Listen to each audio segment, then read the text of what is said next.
Alright guys, TacticalRab back again today. Hope you're all doing well and enjoying your day so far, with the New York subliners having a decent result of the weekend of the Kickoff Classic, but nothing spectacular indeed. Karma believes that this team at some point will have a meltdown this season in a similar way to where Crimsix and Illy and Shotzi seemed to clash last year on the Dallas Empire. Crimsix and HyDra could do a similar thing this year. Very much intrigued to your thoughts in the comment section below. If you enjoyed the video, hitting that like button is the best thing you can do. To help this channel reach new people, please do subscribe as well if you haven't yet already. First of all, Dism Crone thought was pretty cool, put together the MP40 on automaton loadouts that are currently being used by the pro players. So, well, still, MP40 is a little bit up in the air. The fabric grip versus the stipple to be talked about yesterday, because, well, it seems like fabric grip was generally preferred online, but stipple apparently is way better on LAN. So most people are using the stipple nowadays. Bance even switched mid-finals, as Crone points out right here. I'm pretty sure game 1 in the finals he got kind of bodied on Bacage, and then at the rest of the series he played very well. So maybe that had something to do with it. And yeah, updated automaton loadouts are relatively hard to find, but these are the loadouts if you guys just want to take a note, I guess, of what the pros are currently using or generally using on these weapons. It does always surprise me because there's always so many attachments nowadays in these new Call of Duties, but it doesn't take too long. Give it a couple of months, the pros have pretty much figured out what to use for the rest of the year. There always is some stuff that tends to get underrated, right? I think some people were talking about the polymer grip, which might be getting used back in November, not really used too much today, but I'm sure there is some still hidden gems in here of attachment combos that could work a little bit better than this, but still, this is generally what the pros are going for. This is the auto as well, what they're happening to use as well. I do wonder if at some point still, like right now there's bigger problems than the weapon balance, but at some point maybe the auto, like the pros decide maybe it's slightly too good. I don't know. Like at the weekend it felt like at times it's just a straight laser beam, crazy good. I'd honestly prefer to see the STG back in action. So I do wonder if at some point some of the pros consider getting rid of the auto and using the STG again, but that might even make the MP40 just way too good, because the MP40 is that we already see like 4 of them sometimes on Bacage, so maybe that's not the greatest idea in the world. This also from Simp, stipple grip as well now, good night. So seems like that's what he's using. He dropped to 0.8 in his first series with the fabric grip, I think, and he reckoned that on LAN the fabric grip felt way worse, like a more bloom or whatever the case might be. So yeah, stipple coming in, it seems to make a big difference to Simp so far. So yeah, maybe he's going to be back to dropping 1.2s, 1.3s when the season does begin again. Just wanted to mention this real quick from Adam Fitch, because we believe that, or we believed at least by now probably, that the team skins that might have arrived in the game. Pretty sure last year they arrived pretty much exactly when the league launched. Now this year I imagine they're going to be slightly after, because season 2 got delayed. Pretty sure that's what the CDL said themselves as well. But I thought this was crazy actually, that a Rocket League, I mean, they're powering ahead with stuff like this, and hopefully the CDL and other organizations, well, Call of Duty I guess in general, CDL maybe can't do too much about this, are taking note that you know, team camos in the game, but also there's sponsors on them as well, like you know, just stuff that takes kind of the revenue generation to the next level for some of these organizations. It's tough enough to make money for these organizations in esports anyway, like so maybe this is an option they could consider. But these type of things always seem to be way down the pecking order in Call of Duty, because I guess it's their bottom dollar, which is generally on the line. This also from CDL Scrim Intel. There was one set of scrims that we saw from yesterday. Boston played up against London. Really impressive here from London, right? Because it's kind of a question, how's London going to do this year? Because they got bodied by Seattle, but then given how good Seattle was, okay, maybe London actually were pretty decent. A lot of people I talked to in those pre-kickoff classic interviews said that London were actually really good. Paris and I think it was Temp and CleanX both said that they'd put London in their top 5 teams going into that event. So maybe things will change. They beat Boston 5-1 here pretty comfortably, winning both the controls. I do hope at some point we get a new control map and a new hardpoint map, because it is getting pretty repetitive, these ones, to be honest. But I guess we might get there eventually. And well, let's talk about the New York subliner. So Lucero first of all says this: we're ramping up content by like 500%, need a dedicated editor to be our footage master. So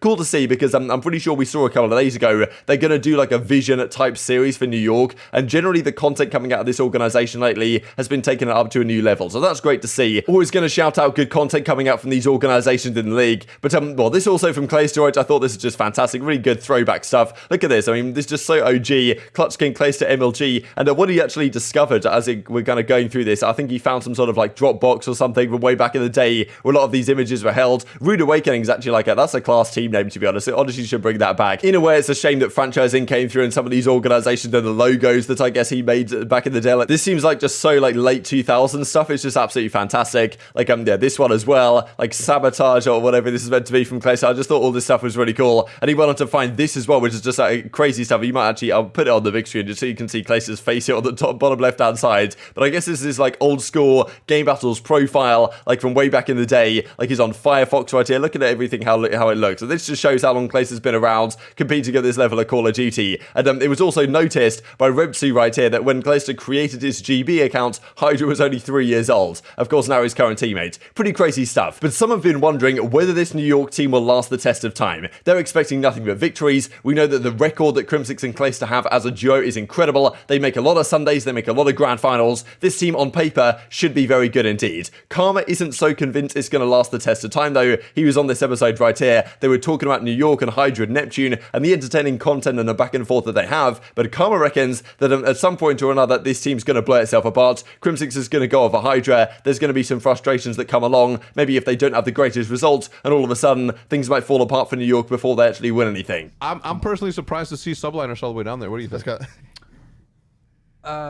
on the subliners again? Crimsix, Clayster, Baco, and Neptune. What a funny roster. What a funny roster. Tell me about that roster. I don't know much about him. I've just seen clips, and Crim's just really funny. Yeah? Yeah. Every time he says Paco, it just cracks me up. How does he say it? Paco. Yo, Paco, why'd you stop calling out? Paco's like, whoops. What do you think, Karma? Accurate? From what you've been reading? I mean, from what I've heard, I just think at some point there's going to be like a meltdown with that team. It's possible. Porter's going to freak out on that guy. It's possible. You always change your sets. You always change your settings. What are you doing? Is that Paco? Yeah. It's pretty good. It's pretty good. So this weekend they certainly had a decent run at the Kickoff Classic. They beat Boston Rich 3-2, they beat Rokkr pretty handily, then they lost to Seattle Surge. It was a solid run, probably better than most people were expecting. I think a lot of people thought Breach would actually take them down round one, and if they won that one, then maybe Rokkr would get the better of them. Didn't happen at all, so sometimes it looked pretty good. In fairness though, it wasn't really HyDra and Neptune. HyDra had his good moments to be fair, especially game 1 against Surge in the semi-finals, but generally it was Crimsix doing pretty well. The grand final, or the final series they played right against Seattle Surge, they got bodied statistically. Like everyone just got completely rails, like at -20. I'm pretty sure every player on that team almost, maybe apart from HyDra. So it was pretty absurd. And of course it was a Kickoff Classic at the end of the day. Doesn't mean all that much. It's still 30 grand for the first place prize for the Toronto Ultra guys. But I'm sure Crimsix and Clayster wanted to win at the end of the day, like they always want to win a championship if it's there on the table. But whether this will happen long term is an interesting question, because this league we know is incredibly competitive right now. And Karma seems to think that yes, this team has potential. Similar really to what Envoy and Nadechop were saying about Los Angeles Guerrillas. They're like crazy potential, but if the team blows itself apart before they reach that potential, then of course they're not going to reach that potential, right? Which may be possible in New York. Personally, I don't think it should be too much of an issue just because there's Clayster and Crimsix. They should balance each other out relatively nicely. And generally it seems like Crim and HyDra get on pretty well in some of these content pieces that we have seen so far. Seems to be a pretty good duo. But in fairness, we did kind of see last year that despite the fact that Crimsix and Illy and Crimsix and Shots even before that seemed to be a great duo and get on particularly well, when things weren't going well for them, like things kind of fell apart chemistry-wise internally, and it seemed there were a lot of frustrations actually from the likes of Shotzi and Illy towards what Crimsix was up to last year, maybe just the late to scrims type stuff, or just like the way he was on the team, that maybe was different in Modern Warfare, because of course after Modern Warfare, they decided to keep Crim over Clay, and let Clay go to the subliners. Crimsix stayed on that team when it went back to 4v4, so there was obviously a reason for that, and maybe Clayster being there kind of added that extra glue really to the chemistry of the roster. But when it was just Crimsix on his own last year with Illy and Shotzi, and of course vivid as it was towards the end, Huke at the start, then team chemistry wise things actually fell apart relatively quickly. So I think with Clayster on this team in 4v4 shouldn't be an issue. If it was just Crim, HyDra and Neptune, I wouldn't be surprised at all if Karma is absolutely bang on the money. But I think Clayster and the rest of the coaching staff may have a good impact to keep this team together in the long term, and it will increase their potential, because they're winning games right now where they're getting outslayed. If they start slaying hard,